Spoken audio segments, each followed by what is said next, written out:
warahmatullahi wabarakatuh. Perkenalkan, nama saya Arif Subhan, SPDI. Sekarang tugas di SD Islam Nur Hidayah sebagai kepala sekolah yang diamanahkan oleh yayasan.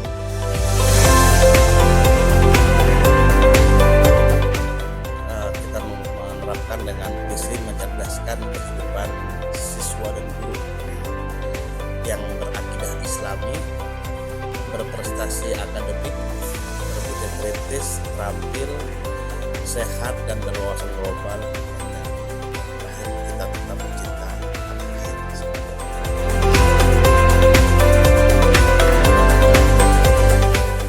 Kekeluargaan yang kita bangun dari awal, baik itu dari guru, antar siswa dan juga ke orang tua, sehingga ini menjadi salah satu kepercayaan dari masyarakat.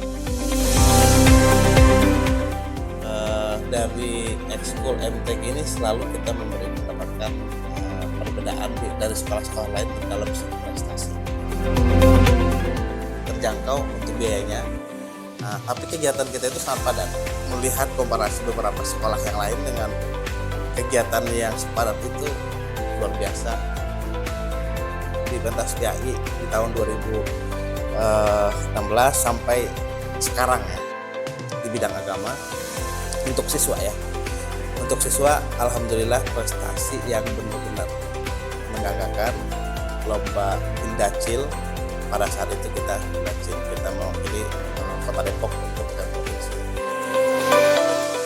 Tahun 2016 sampai 2023 ini kita selalu mewakili Kota Depok ke tingkat provinsi dengan berbagai macam lomba. Tadi kalau untuk siswa MTQ 3 tahun terakhir mewakili ke provinsi itu dari SD Islam Nur Hidayah, mewakili Kota Depok ya. Jadi dengan anak yang berbeda ya. Jadi pengkaderan ataupun pembibitan buat anak-anak itu yang tadi sampaikan berkesinambungan dengan hasilnya itu untuk prestasi siswa selain dengan prestasi-prestasi yang lain ya.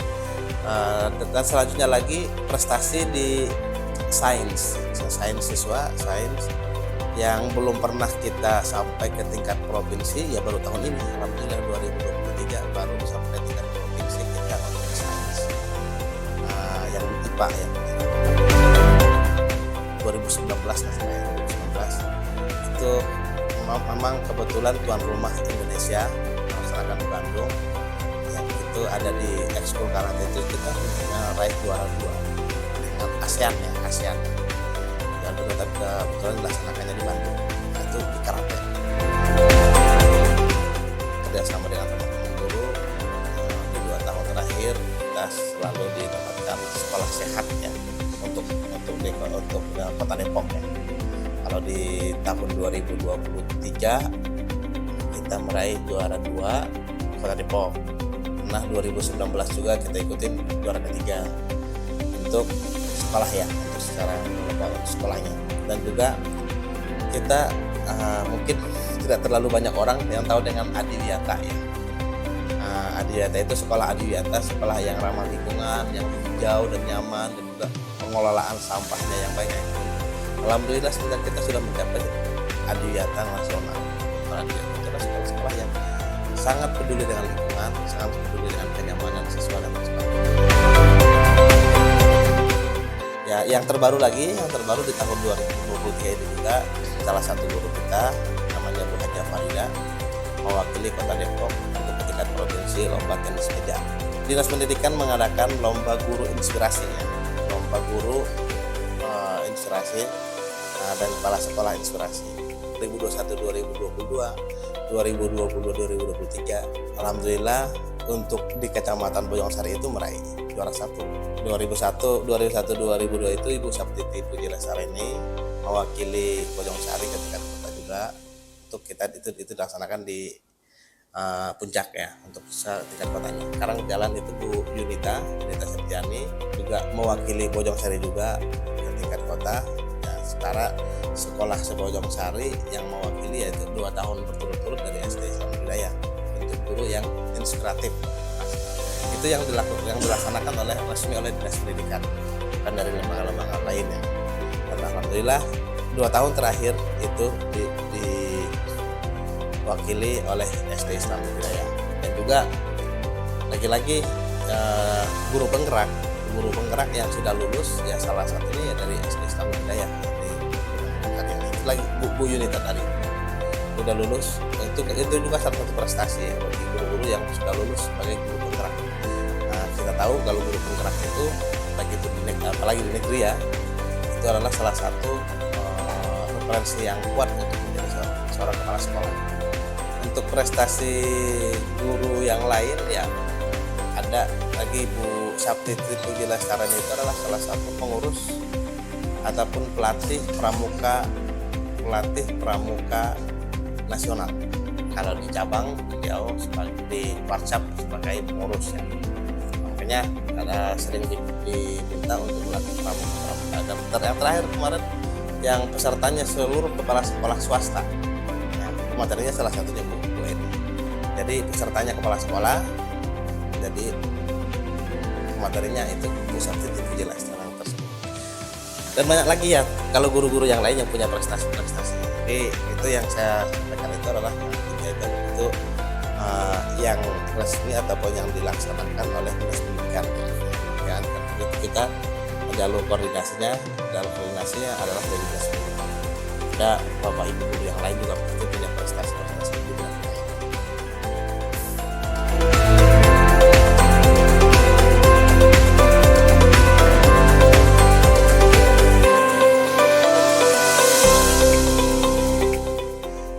Tilawati digunakan karena ingin kita menyeragamkan bacaan anak-anak, karena itu ada lagunya juga. Jadi walaupun itu satu lagu, kalau di dalam tilawah itu nggak salah itu namanya lagu Bayati ya, Bayati. Jadi di situ kita ingin anak-anak dari kelas 1 sampai kelas 6 nantinya. Kalau sekarang kan baru tahun kedua nih, baru kelas 1 dan kelas 2 yang menerapkan itu. Dan alhamdulillah respon dari anak-anak, guru dan juga orang tua positif ya, karena melihat anak-anaknya siswa-siswa untuk belajar tilawah itu. Bukan berarti metode yang lain nggak bagus ya, metode yang lain bagus, tapi saya ingin menyeragamkan aja. Jadi itu bukan berarti ini metode A, B, C tidak bagus kan. Jadi semua metode yang namanya untuk belajar budaya dan bangunan itu pasti bagus ya. Tapi yang saya lihat yang cocok di Nur Hidayah untuk sekarang ini yaitu metode tilawah tersebut.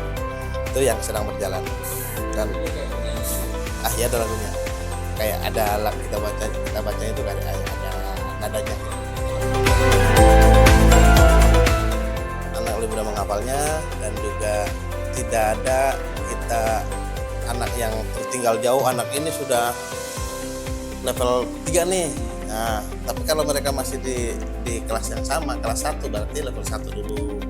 Nanti kelas 2 bisa di kelas 1 semester 2 kalau semuanya kejar bisa ke level 2.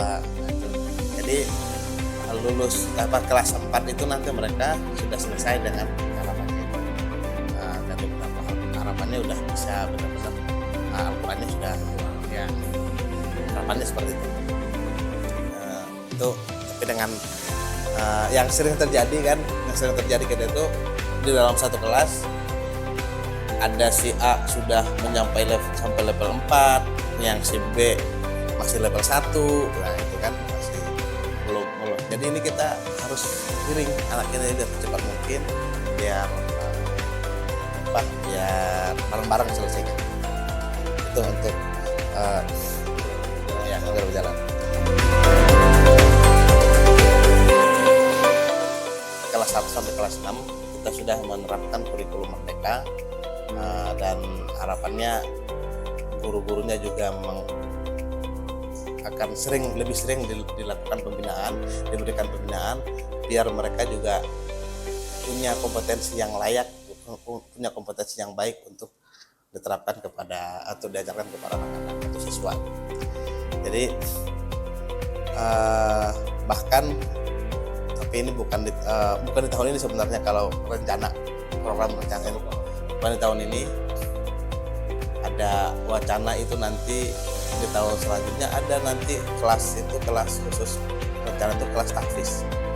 Jadi tidak hanya, jadi ada satu kelas ya, ada kelas.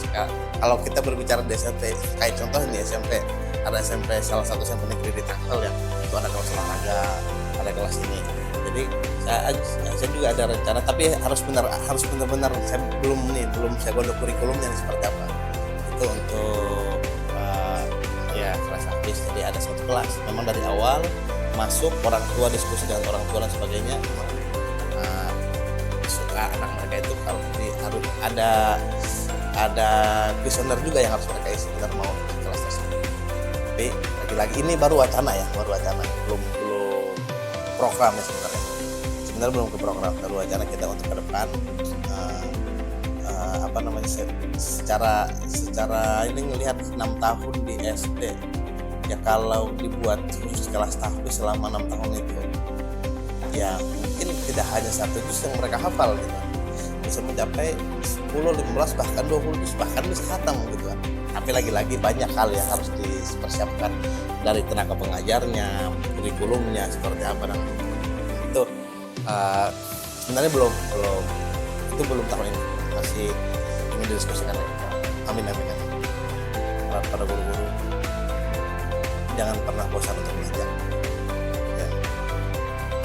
Karena zamannya sekarang ya kita harus menyesuaikan sebagai guru. Kalau kata Ali bin Abi Thalib juga, didiklah anakmu sesuai dengan zamannya. Jadi bukan berarti kita itu hanya sekedar pepatah, ya memang ada zaman 1400-an tahun yang lalu seorang khalifah sudah memberikan statement seperti itu kan. Karena mungkin melihat perkembangan zaman dan lain sebagainya. Jadi guru itu adalah yang digugu dan ditiru, role model ya, Jadi di saat apapun yang diucapkan oleh guru, apapun yang disampaikan oleh guru, itu akan bisa lebih banyak tersimpan oleh anak-anak ya, baik itu sikap ataupun ucapan di kelas ataupun di luar kelas. Itu namanya seorang terlebih guru-gurunya hidayah dan mengembangkan diri ya, pasti mengembangkan diri, siap untuk mengembangkan diri, baik itu yang dari program dari sekolah ataupun mengembangkan diri sendiri, dalam artian bisa belajar di luar. Karena sekarang ini kan zaman tidak hanya harus saya harus ke sana, harus daftar ini. Jadi kita bisa online, ada pelajaran ini online, bisa kita kembangkan. Jadi harapan ke guru-guru mengembangkan diri ya, lebih serius lagi bro, menjadi seorang pendidik ya, seorang pendidik tidak hanya guru ya, tapi benar-benar menjadi seorang pendidik yang jadi contoh bagi anak-anak. Dan pastinya di dalam kelas ataupun di dalam sekolah ataupun di luar sekolah, kita harus menjadikan diri kita sebagai seorang pendidik juga. Itu untuk guru-guru ya.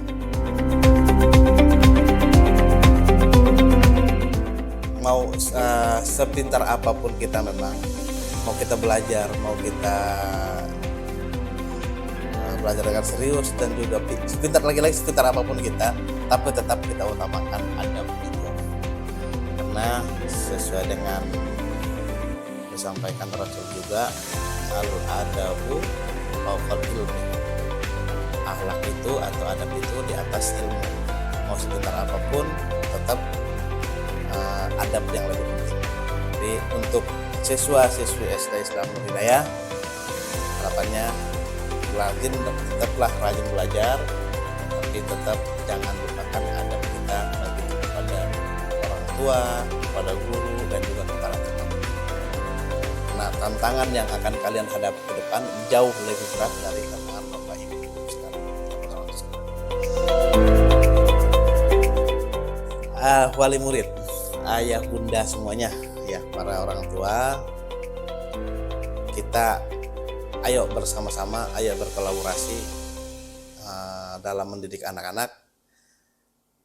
Kami di sekolah, anak-anak di sekolah kami itu tidak lama, hanya kurang lebih 6 atau 7 jam ya. Dalam waktu sehari semalam itu ada 24 jam berarti hanya ada sepertiga waktu di kami di sekolah. Ayo kita sama-sama berkolaborasi.